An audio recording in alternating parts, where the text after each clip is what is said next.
अध्यक्ष महोदय, मंत्री महोदय अतिशय चांगली उत्तरं देतात. मला पॉइंटेड मुद्दा मांडायचा आहे. मंत्री महोदय, आपल्या विभागाचं काम चांगलं आहे, आपण चांगलं काम करताय. देशाचे लोकप्रिय प्रधानमंत्री मोदीजी, मुख्यमंत्री महोदयांनी या राज्यातल्या आणि देशातल्या 100 कोटी लोकांसाठी आयुष्यमान भारत योजना आणलेली आहे. राज्य सरकारनं महात्मा ज्योतिबा फुले जीवनदायी योजना आणलेली आहे. या दोन्ही योजना एकत्रित आहेत. अनेक घटना अशा आहेत की आता आमचे विठ्ठल कदम नावाचे डोळीचे शेतकरी आहेत, त्यांचं बायपास करायचं आहे.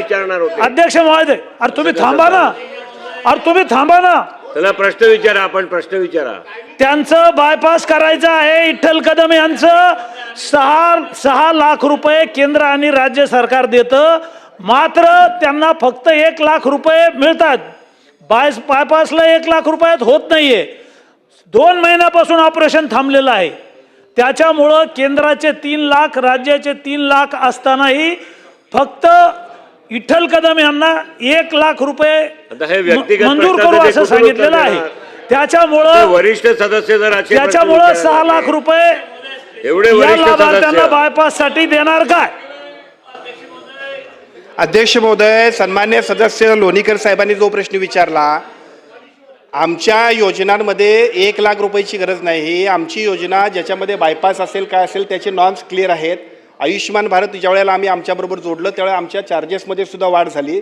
त्यामुळे कुठल्याही हॉस्पिटलमध्ये हे ऑपरेशन करताना 1 रुपये सुद्धा द्यायची गरज नाही.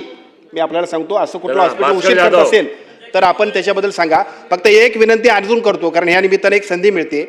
या सगळ्या योजनेबरोबर आपल्या प्राथमिक आरोग्य केंद्रापासून ग्रामीण रुग्णालयामध्ये, प्राथमिक आरोग्य केंद्रामध्ये, उपजिल्हा रुग्णालयामध्ये सुद्धा ही योजना आपण प्रभावीपणे राबवतोय. त्यामुळे त्याचा वापर आपल्या मतदारसंघामध्ये करण्यासाठी सुद्धा आपण पुढाकार घ्यावा.